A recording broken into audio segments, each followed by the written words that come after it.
Mas eu creio na palavra de Deus que diz que é necessário que aquele que se aproxime do Senhor creia que Ele existe e que Ele é galardoador daqueles que o buscam. Então significa que quando você busca Deus, você recebe um galardão. Galardão é recompensa. Então eu creio que você não vai sair daqui desta manhã da mesma maneira que você chegou. Você vai receber uma recompensa especial por no dia das mães estar aqui.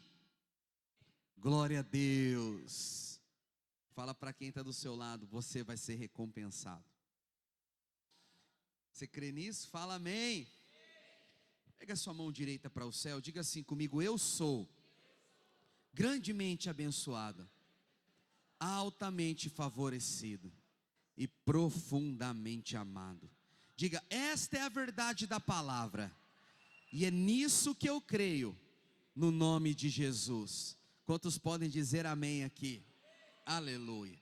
Meus irmãos, nesse domingo do Dia das Mães, eu tenho uma palavra que está queimando no meu coração, e eu tenho plena certeza que vai abençoar você. Dia das Mães é um dia onde nós temos a tendência de querer falar sobre coisas que são valores para nós como cristãos. Mas nós estamos dentro de uma série de mensagens, e pela graça de Deus, aquilo que Deus tem colocado nos nossos corações e que a gente vai compartilhar hoje, tem tudo a ver com esse dia. Hoje eu quero pregar para você uma palavra que eu estou chamando de escondidos no sangue. Fala assim comigo: escondidos no sangue. Por que eu quero pregar essa palavra para você? Lá no livro de Josué, abra para mim por favor a palavra, Josué capítulo 3, no versículo 10, nós vemos que Josué, antes de entrar na terra prometida, ele é avisado que teriam alguns gigantes. Esses gigantes não é gigantes naturalmente, mas eram obstáculos. Na verdade eram povos, eram exércitos. Eu posso dizer para você que esses povos gigantes, esses exércitos, são resistências espirituais que impedem eu e você de entrar no cumprimento das promessas de Deus. Quantos aqui desejam viver as promessas do Senhor? Fala amém. Pergunta para quem está do seu lado: você deseja viver as promessas do Senhor? Eu desejo. Quem deseja dar glória a Deus aqui? E eu profetizo que você vai viver todas as promessas que Deus tem para você. Quem pode falar amém? Vamos ler o texto, diz assim: disse mais Josué: nisso conhecereis que o Deus vivo está no meio de vós, e que certamente lançará de diante de vós. Esse lançará de diante de vós é: Deus vai remover do teu caminho, Deus vai tirar da tua frente, Deus vai arrebentar com tudo que impede você de viver o que Deus tem. Quem pode falar amém? Quem que Deus vai tirar do seu caminho? Quem que Deus vai remover da sua frente? Em primeiro lugar são os cananeus. Quem são os cananeus? Quem lembra aí? A justiça própria. Fala para quem está do seu lado que toda justiça própria seja removida da sua vida. Fala para ele: é o Senhor que te defende. Fala para ele: você é aceito por causa de Cristo. Fala para ele: joga fora o orgulho, joga fora o desejo de estar certo, descansa no Senhor. Quem pode falar amém aqui? Fala assim: é tudo por Ele, por causa dEle, e por meio dEle, e para Ele. Quem pode dizer amém? Semana passada a gente falou sobre os cananeus. Mas não são apenas os cananeus que muitas vezes nos impedem de entrar na terra da promessa. Vamos ler o versículo inteiro. Certamente o Senhor lançará de diante de vós me ajuda a leitura, não, você tem que ler quem está escrito ali, amado. Daí eu falo daí você lê lá também. Daí eu falo direito, você lê lá também. Mas você tem que ler alto, beleza? Porque daí vai ficar bom aqui. Aleluia. Amém? Eu vou ler aqui, vamos ver agora se vai pronunciar. Certamente o Senhor lançará de diante de vós 1, 2, 3, 4, 5, 6 e 7. Fala para quem está do seu lado, nessa manhã o Senhor vai lançar um outro gigante que muitas vezes impede você de viver as promessas que Ele tem. E você vai sair desse culto preparado para enfrentar todo inimigo, toda batalha, toda resistência, e você vai avançar poderosamente no nome de Jesus. Fala para ele aí. Quem crê nisso diz amém. Hoje eu quero falar sobre esse segundo inimigo, chamado os heteus. Quem são os heteus? Na raiz hebraica, o povo heteu, o nome heteu, você sabe que a Bíblia, cada nome tem um significado. O significado de heteus significa terror, medo. Então nessa manhã, o Senhor vai remover todo o terror e todo o medo do teu caminho no nome de Jesus. Hoje você vai ser reabastecido, reabastecida com coragem. Todo pavor vai ser removido do teu caminho, todo medo vai ser removido do seu caminho, e você vai sair daqui poderoso, como o Popeye depois de comer o espinafre. Aleluia, amém. Como o He-Man, vai sair daqui poderoso. Quem mais? Como Thor, para quem é mais novo. Como um Super Saiyajin, para quem... Fala aí os mais antigos aí. Quem? Como Hércules.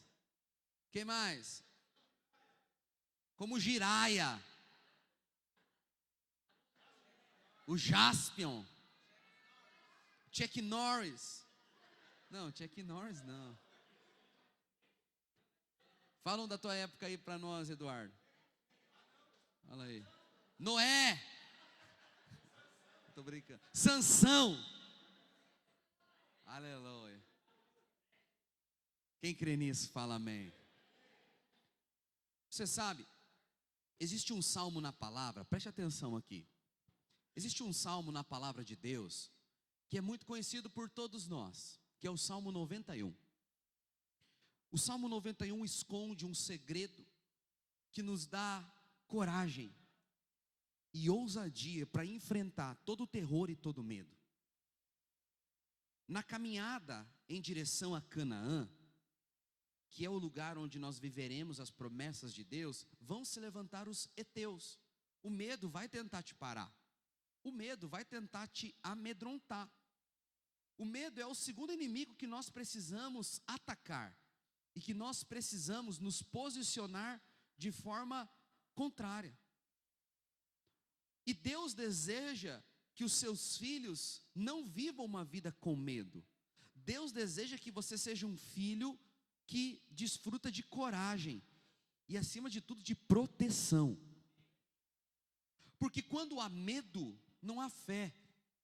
Porque a Bíblia diz que o amor lança fora todo medo. A palavra de Deus diz em 1 João: nós o amamos porque Ele nos amou primeiro. A Bíblia diz que Deus é amor. E se nós ainda temos medo, é porque ainda não fomos aperfeiçoados no amor. Fala para quem está do seu lado: para vencer o medo, para vencer o terror, você precisa compreender o quanto é amado. Quem pode dizer amém? Fala para quem está do seu lado: você é amado. Você precisa crer nisso. As pessoas dizem: pastor, mas você só prega coisa boa. Eu abro a internet e eu vejo gente dizendo: esses pregadores que só falam coisas boas. Eu fico pensando, se eu vou falar de Jesus, como eu posso falar algo ruim? Se eu vou falar sobre o Deus que me deu tudo, como eu eu vou falar algo ruim? Sendo que na verdade Ele morreu para que eu tivesse segurança nele. Ele morreu para que eu tivesse a plena certeza de que ao recebê-lo na minha vida, a minha vida estaria plenamente segura. E em Jesus nós estamos seguros. Fala para quem está do seu lado, tenha segurança no Senhor. Fala, a tua casa está segura. Fala, a tua família está segura. Fala para quem está do teu lado, a nossa família está segura. Quem pode dizer amém? Eu queria ler com você esse salmo, que é muito conhecido. Coloca lá o Salmo 91. Nós vamos ler do versículo 1 até o versículo 14, se eu não me engano.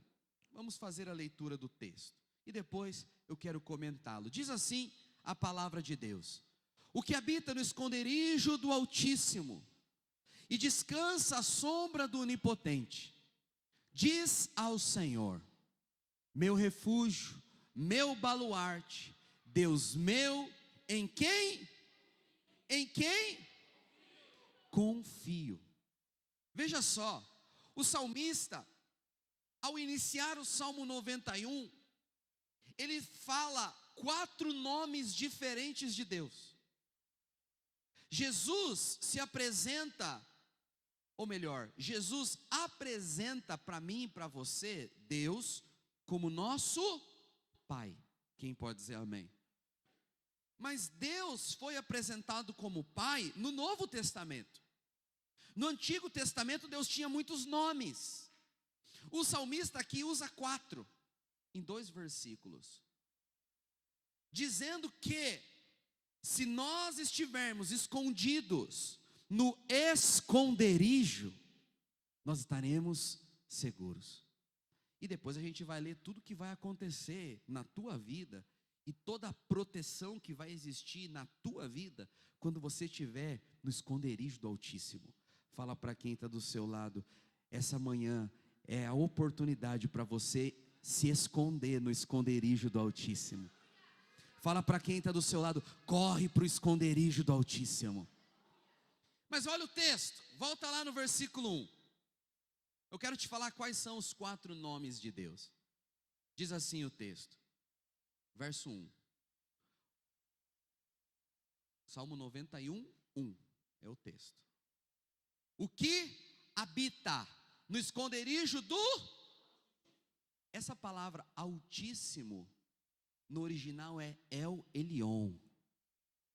A Bíblia fala o seguinte: o que habita no esconderijo de El Elyon descansa à sombra do Onipotente. Essa palavra onipotente significa El Shaddai. Então a Bíblia diz: o que habita no esconderijo de El Elyon e descansa na sombra de El Shaddai. Verso 2, diz ao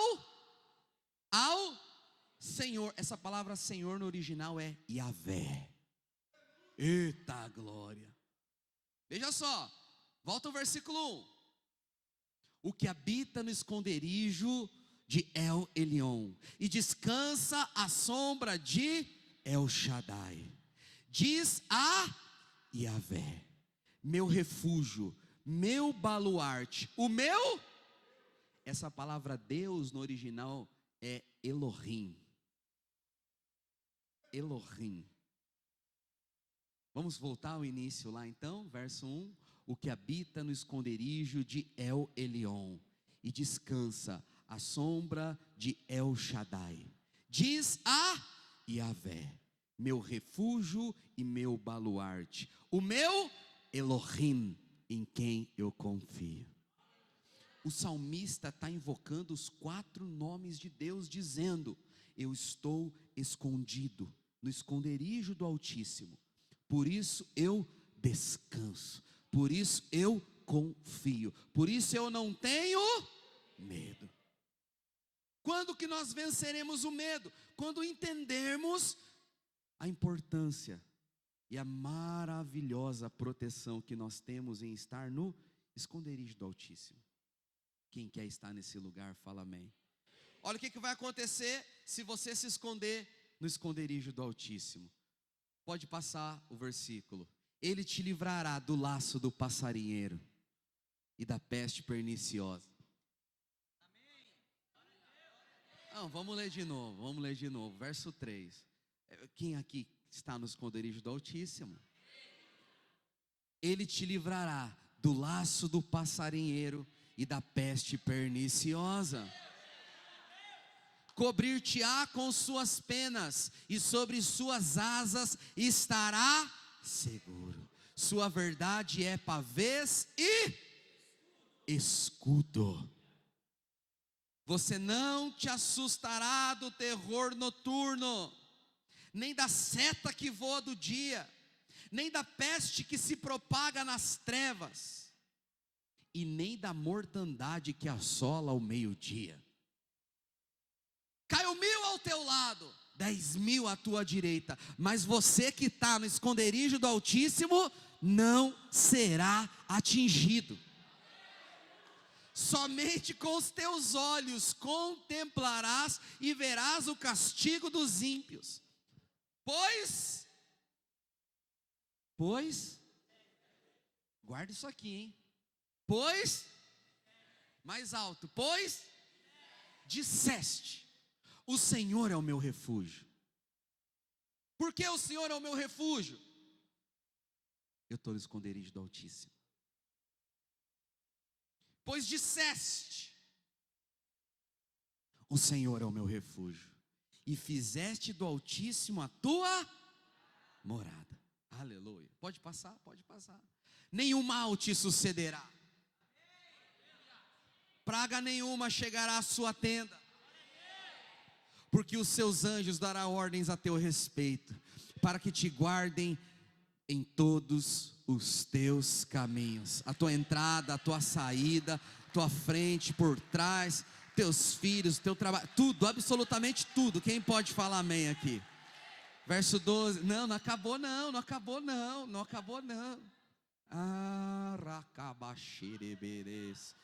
Eles te sustentarão nas suas mãos, para não tropeçares em alguma pedra. Você não vai cair, você vai permanecer firme, você vai ser inabalável.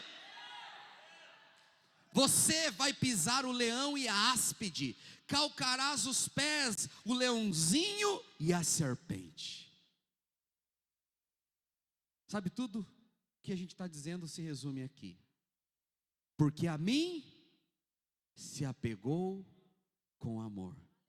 O Senhor diz para você, meu irmão, minha irmã, nessa manhã: eu vou te livrar, eu vou colocar você a salvo, porque você conhece o meu nome. Fala para quem está do seu lado: porque você conhece o nome do Senhor,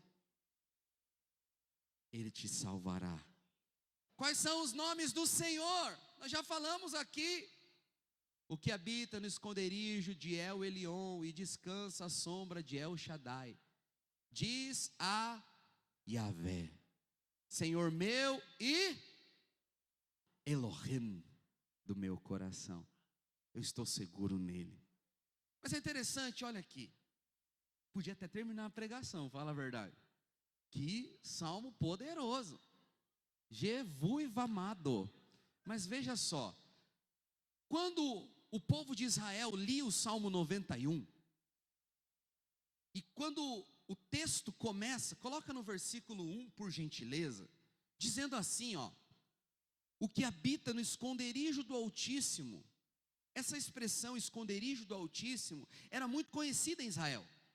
Quando um judeu escutava esses termos, esconderijo do Altíssimo, eles lembravam imediatamente de um móvel que ficava no lugar santíssimo dentro do templo ou do tabernáculo, conhecido como a Arca da Aliança.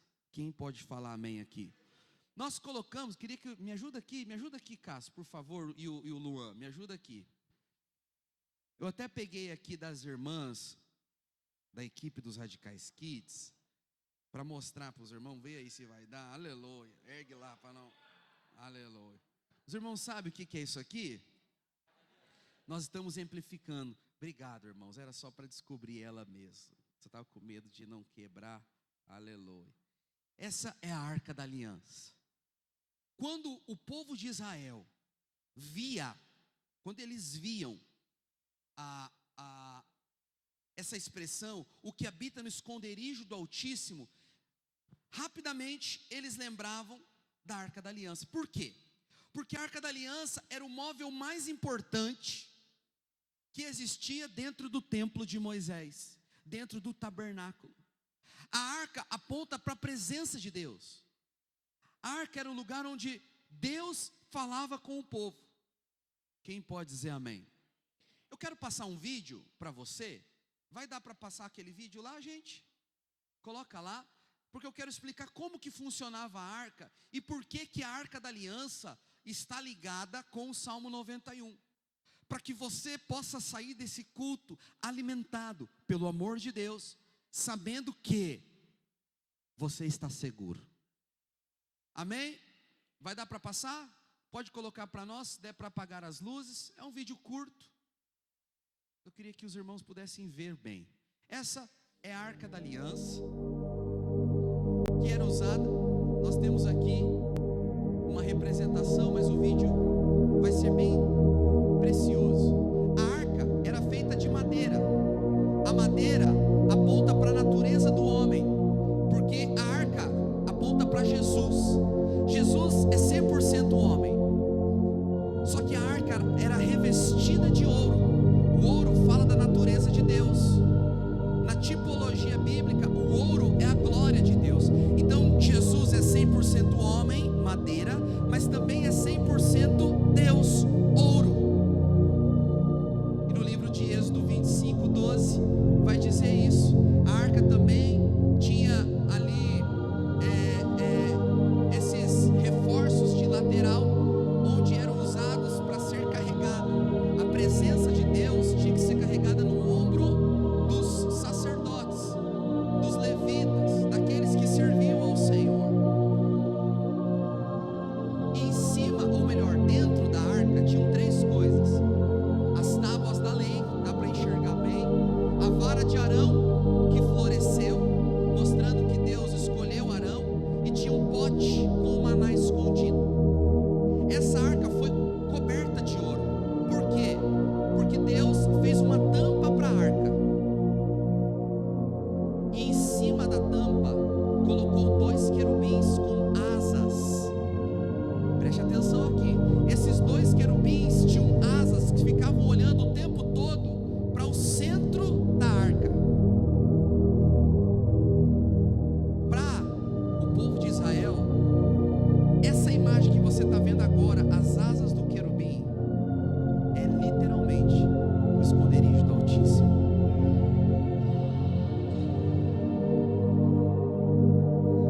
A palavra de Deus diz que era ali que o Senhor falava com o povo. É no meio dos querubins. Esse lugar é o lugar que Deus deseja esconder você nessa manhã. Debaixo das asas de El Shaddai. Aleluia. Quem pode dizer glória a Deus aqui? Vamos lá. Coloca no versículo 22 de Êxodo 25. Quero ler esse texto, Êxodo 25, verso 22. Eu já vou falar um pouquinho mais sobre a Arca da Aliança. Êxodo 25, 22 diz assim, ó. Ali, você viu que enquanto tinha o vídeo, estava passando os versículos embaixo. Amém? Ele termina aqui no versículo 25. Essa construção da arca está em Êxodo 22. No verso 25, ou melhor, era Êxodo 25.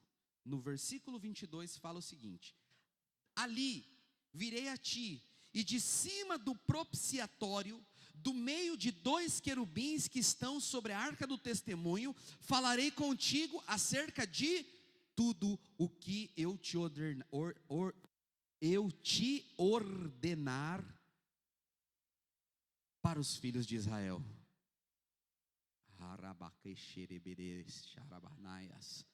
Estrava línguas de fogo. Aleluia, aleluia. Veja só, Então, quando o povo de Israel lia o Salmo 91, na hora eles lembravam dessa imagem. Eu deixei aqui para você. Eles lembravam da Arca da Aliança. Dentro da Arca da Aliança tinham 3 coisas: as tábuas da lei, a vara de Arão que floresceu, mas também tinha o quê? O maná escondido. Eu já te disse que a arca era feita de madeira, você viu, coberta de ouro, e tinha uma tampa em cima. O que representa cada uma das 3 coisas que estavam dentro da Arca da Aliança? A primeira é a lei. A lei, ou melhor, as tábuas da lei, falam da rejeição do povo diante do padrão de Deus. Então as tábuas da lei é o homem que rejeitou a Deus e a sua vontade. O maná que está dentro da arca fala da rejeição do homem diante do suprimento de Deus. Deus mandava o maná todos os dias e os homens rejeitavam aquilo que Deus dava. E a vara de Arão que floresceu mostra a rebelião do homem contra aqueles que Deus levantou. Então, tanto as tábuas, quanto a vara, quanto o maná, falam da rebelião do homem contra o Senhor. Quem pode dizer amém? O que Deus fez? Deus pegou as nossas rebeliões e colocou dentro da arca. E o que é a arca? A arca aponta para Cristo. Fala para quem está do seu lado, a arca é Cristo. Fala para quem está do outro lado, a arca é Cristo. Deus pega as nossas rebeliões e coloca todas elas dentro de Cristo. E Ele faz o quê? Coloca uma tampa de ouro em cima. Aquela tampa era feita de ouro maciço. Essa nossa aqui é feita de papelão, é só um exemplo. Percebeu que é papelão? Fala para quem está do teu lado, o que o homem faz é fraco, é pequeno, é até ridículo, mas o que Deus faz é verdadeiro e é eterno. A nossa pode ser de papelão, mas a tampa que o Senhor usou para esconder as nossas rebeliões nunca foi removida, e ela permanece, ela é verdadeira para sempre. O ouro fala da glória de Deus. O que Deus fez? Deus coloca a nossa rebelião em Cristo, esconde, e preste atenção, e sobre a nossa rebelião Ele coloca 2 querubins. O que o sacerdote tinha que fazer? O sacerdote, uma vez por ano, entrava no Santo dos Santos. Era uma vez por ano. O sacerdote oferecia sacrifícios a Deus, e ele pegava o sangue dos sacrifícios e vinha diante da arca e colocava o sangue no meio dos 2 querubins que estavam ali. Quem pode dizer amém? Quando o sacerdote derramava o sangue, o querubim que estava do lado direito e o querubim do lado que estavam do lado esquerdo, os 2 ambos estavam sempre olhando para quê? Para o sangue. E quando o sangue era aplicado, o perdão de Deus era liberado. Se Deus aceitasse o sacrifício, o povo era aceito. Se Deus rejeitasse o sacrifício, o povo era rejeitado. Deus se relaciona com o povo através do sacrifício. Quem pode dizer amém? Hoje eu e você não precisamos mais fazer sacrifícios para sermos aceitos por Deus, porque lá na cruz foi feito um sacrifício perfeito por mim e por você, e esse sacrifício se chama Jesus. Quem pode dizer amém aqui? Pastor, por que você está falando isso? É para te mostrar que esse quadro, essa imagem maravilhosa, nos ensina que Deus olha para o sangue, não para as nossas rebeliões. E quando nós entendemos a glória de estar aqui, escondidos nesse sangue, que é o sangue de Cristo, nós estamos seguros. O que habita no esconderijo do Altíssimo e descansa ali na sombra dele, vence o medo, vence o terror, vence todo inimigo que se levanta diante de você. Então, quando o Salmo 91 fala sobre as asas do Altíssimo, ela está se referindo às asas aqui dos querubins. Quem pode dizer aleluia aqui? Só que você sabe, quero te falar duas coisas aqui extraordinárias. A primeira, a Bíblia fala que lá no Gênesis, quando Adão e Eva comem do fruto que não deveriam comer, Deus faz o quê? Expulsa ambos do jardim. E ele faz o que lá? Coloca 2 querubins, um de cada lado, protegendo a entrada. Então veja, o caminho foi fechado para o homem. Só que no Novo Testamento, a mesma imagem aparece outra vez. Lá no livro de João, capítulo 20, no versículo 11, coloca por favor, João 20, versículo 11, abri a Bíblia em João 20, lembra? E me deparei com Maria Madalena, chorando junto ao túmulo do rei. Maria, entretanto, permanecia junto à entrada do túmulo, chorando. Enquanto chorava, abaixou-se e olhou para dentro do túmulo. E viu o quê? Viu o quê? 2 anjos fazendo o quê? Sentados. Um, onde estava o corpo de Cristo, ou melhor, os pés de Cristo. E o outro onde estava a... Que imagem é essa? É a Arca da Aliança. No Novo Testamento. Ó, a arca lá de novo. O anjo estava de um lado, o outro anjo estava do outro lado, e os 2 anjos estavam olhando para ele. Qual é a imagem que você está vendo aqui? O esconderijo do Altíssimo. Só que, olha só, viu 2 anjos sentados onde o corpo estava, um à cabeceira e outro aos pés. Olha só a imagem do esconderijo do Altíssimo. Só que tinha uma coisa que estava faltando ali: o corpo dele. Só que o corpo dele desapareceu, porque ele ressuscitou. O sangue que foi derramado foi aceito. Agora, eu e você podemos desfrutar do que Paulo fala lá no livro de Hebreus 4,16. Olha o que Paulo fala. Hebreus 4,16.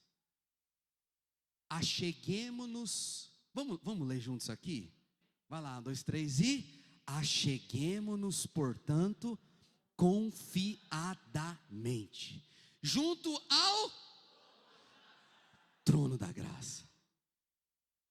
Trono da graça, a fim de recebermos misericórdia e acharmos graça para socorro em ocasião. Por que Paulo fala no livro de Hebreus que nós podemos chegar confiadamente junto ao trono da graça? Por quê? Porque uma vez que o sangue de Cristo foi derramado no esconderijo do Altíssimo e foi aceito, foi estabelecido um trono de proteção que vai guardar você. Então, não é errado dizer para você que o trono da graça é o esconderijo do Altíssimo. Quando você entende que por causa do sangue de Jesus, você está escondido, o medo perde o poder na sua vida. Porque o medo é um espírito. Paulo fala que Deus não nos deu espírito de medo. E muitas vezes o medo é um gigante na nossa vida. A insegurança, o terror é um gigante. Quantas pessoas que não dormem à noite, inseguros em seus negócios, eles têm medo de dar certo, eles têm medo de ousar, eles têm medo de colocar o pé na água. Recebe uma ligação, a primeira coisa que pensam é: o que aconteceu? Por quê? Porque existe um Eteu, lembra? Eteu? É um Eteu que paralisa a fé dele. Mas hoje eu estou aqui contando para você, existe um esconderijo para você correr, existe um trono para você correr. Você está escondido no sangue. Essa já é uma verdade disponível a todos nós. Eu não estou aqui pregando que você é a florzinha de Jesus, não. Eu não estou aqui pregando que você é maravilhosão, não. Não, não, não. Eu estou dizendo, o sangue é suficiente. E se você confiar no sangue, o Senhor aceita você. Ele é o esconderijo perfeito para que você seja guardado de todo medo. O medo não vai mais parar você no nome de Jesus. Se até hoje, aqui nesse culto, se até ouvir essa palavra, o seu coração é constantemente atacado pelo medo, hoje chegou o dia da tua libertação, minha irmã. Hoje chegou o dia da tua libertação, meu irmão. Você não vai parar, você vai permanecer, você vai até o final, e você vai ver a mão do Senhor guardando você em todo o tempo. Agora, você precisa voltar lá para o Salmo 91, por gentileza. Volta lá. Você precisa aprender alguns princípios simples aqui do Salmo. E eu já estou caminhando para encerrar minha pregação. Obrigado, aleluia. O pastor gosta disso, não faz isso aí não, porque senão eu vou me empolgar aqui, aleluia. Salmo 91, o que habita no esconderijo do Altíssimo, que é o trono da graça, escondido no sangue que foi aplicado no madeiro, seguro sabendo que por Jesus é aceito, e descansa à sombra do Onipotente. Pode passar. Diz ao Senhor, meu refúgio, meu baluarte, meu Deus, em quem? É interessante. O Salmo deixa muito claro que a atitude de se esconder é nossa. Amém? Você crê que o sangue foi derramado por todos os homens? O trono da graça está disponível para todos os homens? Mas todos os homens já têm desfrute disso? Não. Esses dias me falaram, Elia, pastor, porque você prega o evangelho da graça e fala que todo mundo é salvo. Eu digo, não, eu não creio que todo mundo é salvo. Eu creio que a salvação está disponível a todo mundo. Mas nem todos se escondem no esconderijo do Altíssimo. O caminho está aberto, o perdão está disponível. Quem pode dizer amém? Você precisa entender uma coisa, é você que corre para o esconderijo. É uma atitude de fé. Para vencer o medo, você precisa aceitar ser protegido. Você precisa tomar a decisão de deixar com que o Senhor te defenda. Você precisa assumir a postura correta para que o Senhor te guarde. Quem pode falar amém aqui? A Bíblia fala, lá no livro de Lucas, capítulo 13, o próprio Jesus dizendo, referindo-se à antiga aliança, diz o seguinte: Jerusalém, Jerusalém, que matas os profetas e apedrejas os que te foram enviados. Versículo 34 de Lucas 13, eu estou lendo. Olha o que Jesus diz: quantas vezes eu quis reunir os teus filhos como a galinha junta os do seu próprio ninho debaixo das asas, mas você não quis. Quantas vezes o Senhor tenta te guardar, tenta te proteger, tenta dizer, vem, coloca o pé na água, corre para mim, deixa que eu resolvo isso. Mas Jesus diz, você não quis. É como se Jesus estivesse de fato puxando a orelha do povo, dizendo, não seja incrédulo, não queira resolver do teu jeito, não queira enfrentar os heteus. Lembra quem são os heteus? Não queira enfrentar esses inimigos com a tua força. Quantas vezes eu tentei te proteger? Eu creio que eu vou voltar mais uma vez no texto que eu li semana passada, Marcos 5. Os discípulos estavam no meio de uma tempestade, Jesus estava lá, mas dormindo. Os discípulos ficam assustados com medo. Com medo. Mas quando eles começam a ser atacados pelo espírito dos heteus, o que eles fazem? Eles correm para o esconderijo do Altíssimo. Jesus, não te importa que todos nós morramos aqui? Daí Jesus acorda, lembra? Quem lembra? E quando eles correm para o esconderijo do Altíssimo, o que acontece na hora? O mar acalma, o vento cessa, instantaneamente. Fala para quem está do seu lado, permita-se ser protegido. Fala, deixa o Senhor proteger sua casa. Aqui eu poderia falar um pouco de novo da justiça própria. Por que muitas vezes somos vencidos e não desfrutamos da terra prometida? É porque queremos enfrentar os gigantes sozinhos. Nós acreditamos lá no fundo que existe algo bom em nós.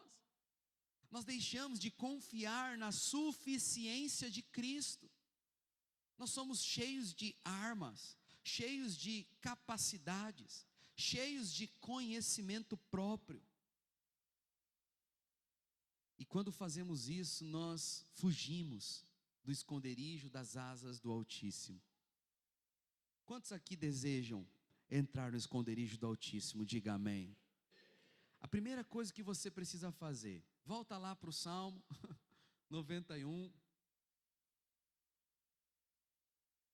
Diz assim: o que habita no esconderijo do Altíssimo, isso é, você precisa escolher estar ali. E também descansa à sombra do Onipotente. Se você quer estar no esconderijo do Altíssimo, você precisa aprender a descansar. Você tem que descansar. Descansar sabendo que há um Deus na sua vida. Há um Deus que cuida da sua casa. Você é uma árvore plantada. Deus planejou a sua vida. Ele tem planos bons para você.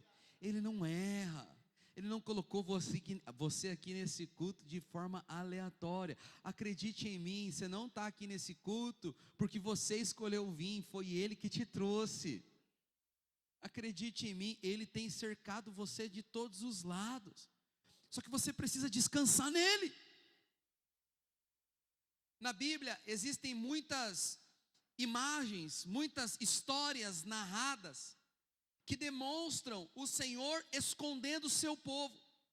A primeira história do Velho Testamento que mostra Deus guardando o seu povo é na Páscoa, em Êxodo 12.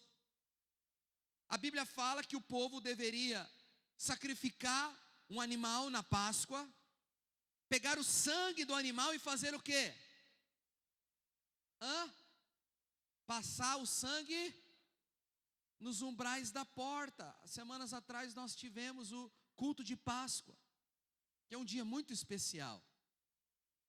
Quando os homens passavam o sangue, a Bíblia fala que o anjo da morte vinha e passava por cima. E as casas onde estava o sangue eram guardadas da morte. Páscoa é pechá, que significa passar por cima. Toda casa onde está o sangue, a morte não tem poder. Toda casa onde está o sangue, o medo perde a força. Você precisa descansar, sabendo que o sangue foi aplicado na sua casa. Eu estou guardado no esconderijo. Qual? Do Altíssimo.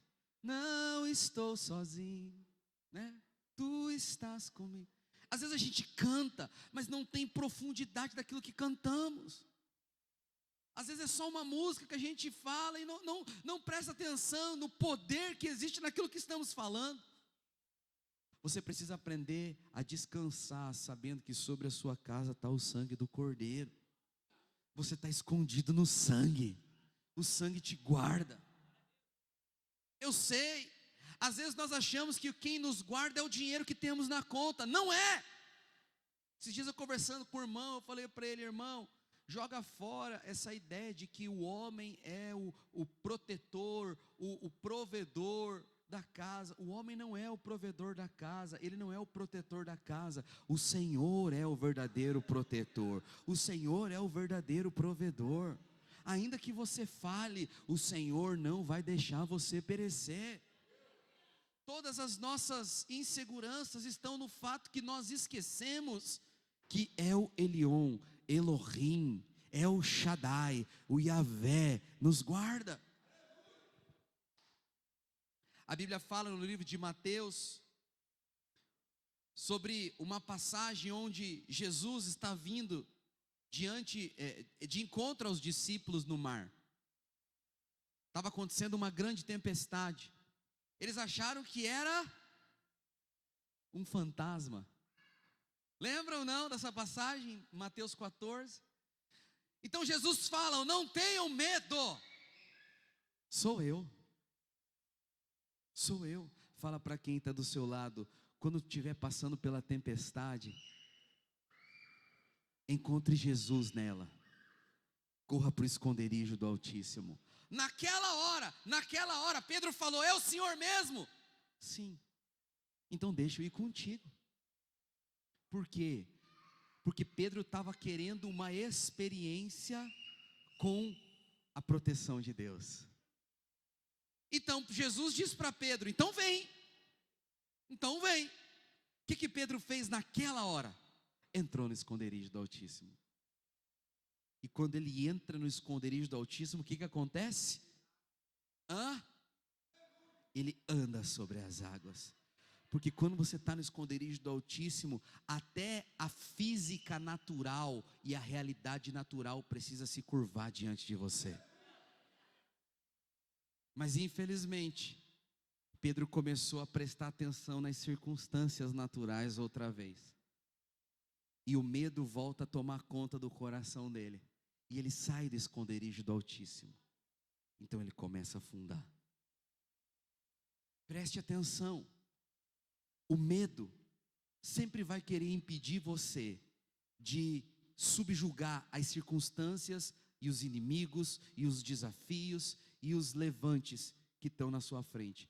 Mas se você descansar no esconderijo do Altíssimo, na sombra do Onipotente, até o mar e a tempestade que está na sua frente vão ter que se curvar diante de você. Você vai começar a governar sobre as tempestades. Você vai começar a governar sobre as circunstâncias. Você vai começar a governar sobre todos os ataques do maligno. Eu posso testemunhar para você, nesses últimos tempos, enfrentando algumas tempestades, eu percebo, o Senhor tem me ensinado a governar tempestades. Tem um filme, como que é o nome daquele filme? Como que é? Que o homem ele tinha poder sobre os raios. Lembra um filme? Percy Jackson. É como se ele tivesse poder sobre os raios. Eu vou te falar, quando você está no esconderijo do Altíssimo, você tem poder sobre as circunstâncias e sobre todas as tempestades da vida. Você se torna autoimune. É interessante, a Bíblia fala no Velho Testamento também que houve uma das pragas onde cobras, serpentes vieram e mordiam as pessoas e elas morriam. Só que quando eles olhavam para a serpente que estava no mastro, que fala de Cristo, a Bíblia fala que Deus diz para Moisés: faça uma serpente de bronze e erga ela. A serpente vira uma cruz. Porque Cristo no madeiro é o meu e o seu pecado sendo castigado e sendo punido. E a Bíblia diz que todo aquele que olhasse para a serpente que estava erguida era na hora curada e voltava à vida. Eu fico pensando, não é mais fácil quando tem as tempestades, Deus vir e tirar a tempestade? Tem um monte de cobra mordendo a gente. Não era mais fácil Deus fazer aparecer um pedaço de pau na mão de cada um e vamos arrebentar essas cobras, vamos matar a cobraiada, tudo? Não era mais fácil? É porque muitas vezes a gente pede para Deus tirar o problema. Mas certa vez eu fui orar, estava passando por uma circunstância muito difícil e falei assim: Senhor, eu sinto que há um rio fluindo da minha vida, mas eu percebo que Satanás tem colocado grandes pedras e esse rio parece estar entupido. Por favor, Senhor, me guarda de tudo isso que eu estou vivendo. O Espírito Santo falou no meu coração: Douglas, eu posso remover as pedras. Se você pedir, eu posso fazer. Mas lembre-se, se eu tiro as pedras, a força das águas vão permanecer igual. Será que não é mais sábio você pedir para mim aumentar a força das águas? Porque se eu aumento a força das águas, as pedras deixam de te paralisar. Ali eu entendi que muitas vezes Deus não vai tirar as serpentes, Deus não vai tirar as tempestades, mas quando nós corremos para o esconderijo do Altíssimo, nós nos tornamos intocáveis, nós nos tornamos governantes sobre as circunstâncias, sobre as serpentes, sobre as tempestades. Elas até vêm, mas não têm mais o poder de nos atingir. As circunstâncias ruins, elas até nos perseguem, mas elas não têm mais o poder de nos parar. Por quê? Porque nós nos tornamos autoimunes a todo ataque do maligno, porque estamos escondidos no sangue, no esconderijo do Altíssimo. Fala para quem está do seu lado: você está recebendo, através dessa palavra, um revestimento de poder. Eu sinto isso enquanto eu estou pregando aqui. Eu sinto que através dessa palavra o Senhor está colocando uma roupa nova em você. Ele está limpando os teus olhos espirituais dessa manhã. Quem pode dizer amém? Verso 2, coloca ali. Volta lá o verso 1, eu vou ler só o contexto. O que habita no esconderijo do Altíssimo e descansa à sombra do Onipotente. E diz ao Senhor. Diz ao Senhor, diz ao Senhor, diz ao Senhor. Quem está ali no esconderijo do Altíssimo, o que ele faz? Ele diz, ele fala, ele abre a boca. Vai para o versículo 9, vai no versículo 9, diz assim, pois disseste. Veja, toda a proteção, ela está totalmente relacionada com aquilo que você fala. Fala para quem está do teu lado: a tua vida é resultado das tuas palavras. O que habita no esconderijo e descansa, ele fala. A proteção é resultado das tuas palavras. Eu estou guardado no esconderijo, não estou sozinho, tu estás comigo, temer por quê? Por quê? Se eu estou, eu creio nisso, eu creio nisso. Eu gosto de ouvir muitas boas músicas em momentos de dificuldade. Tem uma que eu gosto muito: cada vez que a minha fé é provada, tu me dás a chance de crescer um pouco mais. As montanhas e vales, desertos e mares que atravesso me levam para perto de ti. Minhas provações não são maiores que o meu Deus, e não vão me impedir de caminhar. Se diante de mim não se abrir o mar, Deus vai me fazer andar por sobre as águas. Por quê? Porque eu vou romper em fé, porque eu estou guardado no esconderijo do Altíssimo. Você precisa ler, veja, as tuas palavras têm que estar de acordo com isso. O que tem que sair da tua boca é isso: eu estou guardado. Romanos 10:9 diz que se confessarmos com a boca e crermos com o coração, seremos salvos. Tem que falar. Fala para quem está do teu lado: a tua fé precisa ser expressa pelas suas palavras. Fala para quem está do teu lado: abre a boca, amado, e dá um glória a Deus. Não dá para estar no esconderijo do Altíssimo de boca fechada. Não, pastor, é que eu oro em silêncio. Não pronuncia. Não, pastor, eu oro em pensamento, Deus me entende. Tá bom, então pega a tua Bíblia e sei lá o que você faz com ela. A minha Bíblia diz, se você falar. Marcos 11:23 diz, se alguém disser a esse monte, ergue-te e lança-te no mar. Para o monte se erguer e lançar-se no mar, alguém tem que falar. 2 Coríntios 4:13 diz assim, 2 Coríntios 4:13, tendo porém o mesmo espírito de fé, como está escrito, eu criei, por isso é que eu falei. Nós cremos, quem crê diz amém. Por isso também nós falamos. Nós cremos, por isso nós falamos. Aleluia. Volta lá para o Salmo 91:2. O que habita no esconderijo do Altíssimo, descansa à sombra do Onipotente e diz o quê? O que está falando aquele que está vencendo o medo? Eu sei porque às vezes nós olhamos pessoas que têm ações corretas, nós olhamos pessoas que vencem, nós olhamos pessoas que desfrutam do que Deus tem e num primeiro momento a gente imagina, essa pessoa deve ser especial.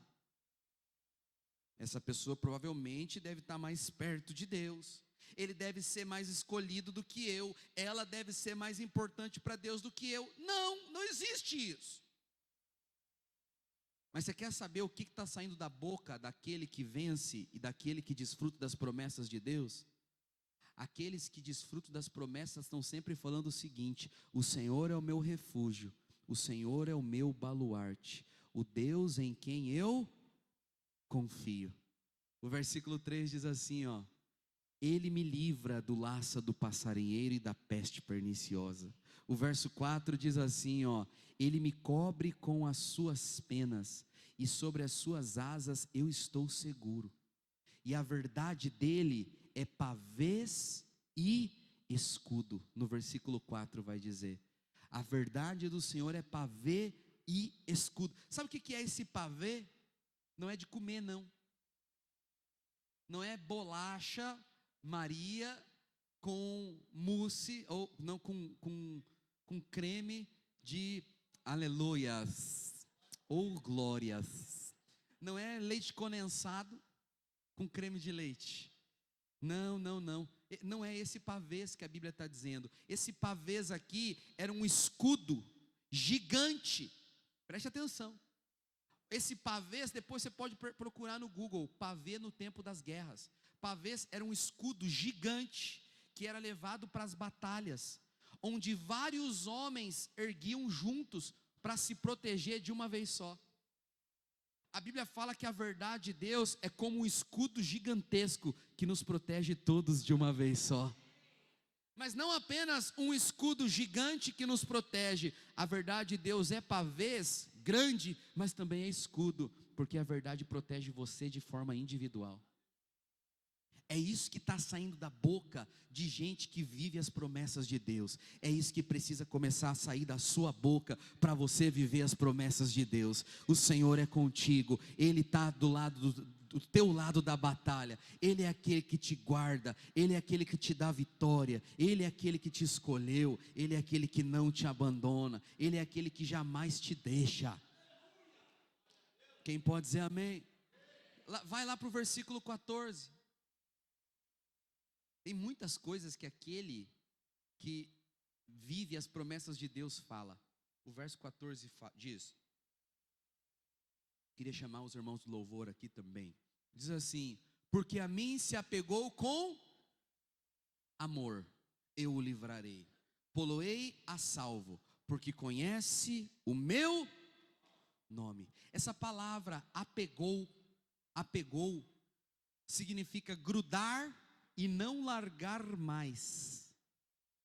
Lembra de Jacó? Quem lembra de Jacó aqui? A Bíblia fala que Jacó estava no val de Jaboque e o Senhor aparece para ele. O que Jacó faz? Ele se apega ao Senhor. Ele diz: não vou te deixar, eu não vou sair daqui, eu não vou desistir. O Senhor vai me abençoar, o Senhor vai mudar a minha realidade, o Senhor vai mudar a minha história, o Senhor não vai me esquecer. Constantemente eu faço uma oração, eu digo assim: irmã Marta, Deus, o Senhor prometeu para Jacó e não mentiu, o Senhor prometeu para Abraão e não mentiu, o Senhor prometeu para Moisés e não mentiu, o Senhor nunca falhou em nenhum dos seus planos. Não vai ser comigo que isso vai acontecer a primeira vez, não vai ser comigo a primeira vez que isso vai ocorrer. Eu sei, eu estou seguro naquilo que o Senhor me prometeu. Eu não vou deixar com que os heteus governem o meu coração. Por quê? Eu estou apegado ao Senhor com amor. É o amor do Senhor que faz com que eu não desista. É o amor do Senhor por mim que faz com que eu não pare. 1 João 4,19 diz: nós o amamos porque Ele nos amou primeiro.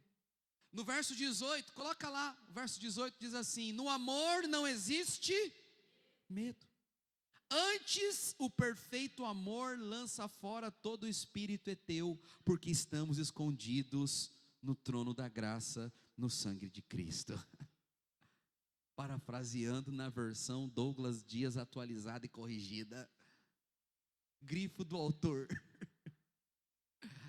No amor não existe medo, antes o perfeito amor lança fora todo medo. Ora, o medo produz tormento, e aquele que teme não é aperfeiçoado no amor. O medo nada mais é do que um indicativo que não somos maduros em receber o amor de Deus.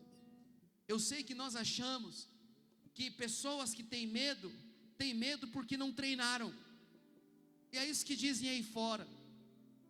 Os coaches te ensinam: se você está com medo, é porque você precisa exercitar alguma área da sua vida.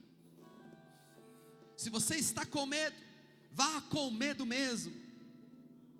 Eles dizem, os pregadores da lei também às vezes vão te dizer: se você está com medo, é porque talvez você está falhando em alguma coisa, tem alguma área da tua vida que está errada, então Deus te deixou.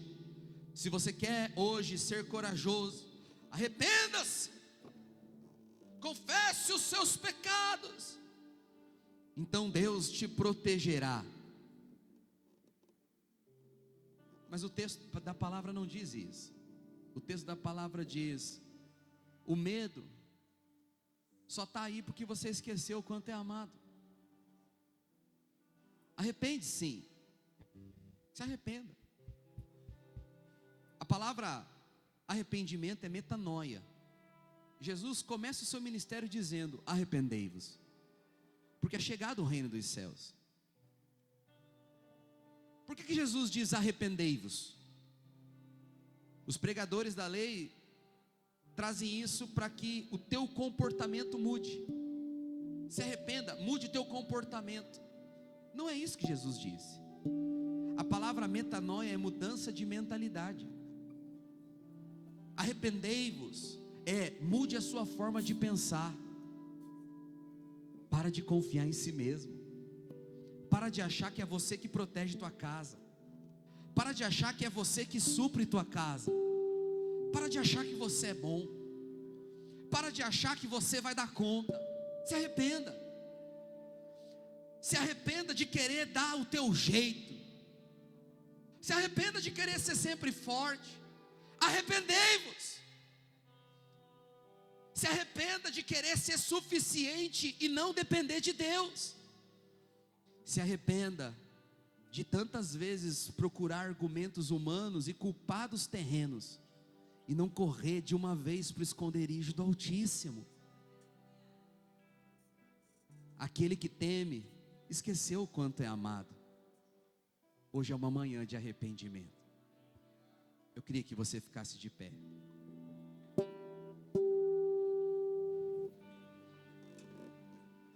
O Salmo 14 diz: a mim se apegou com amor, e eu vou te livrar. Eu te colocarei a salvo, porque você conhece o meu nome. Porque conhece o meu nome. É interessante. No Velho Testamento, o salmista se refere a Deus com vários nomes.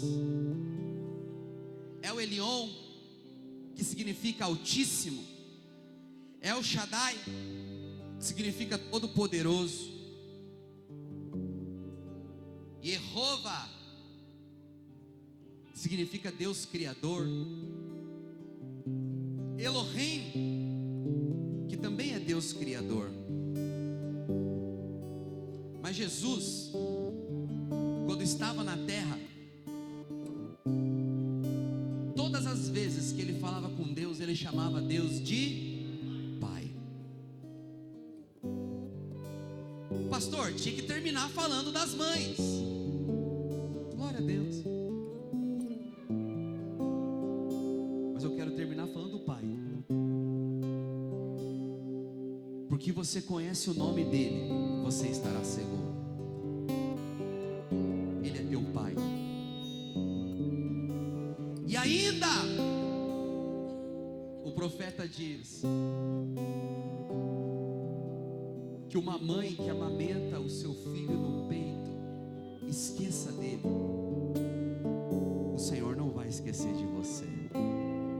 Ainda que a tua mãe tenha falhado, ainda que a sua mãe não tenha estado presente, ainda que a sua mãe não tenha te dado aquilo que você achava que ela deveria dar,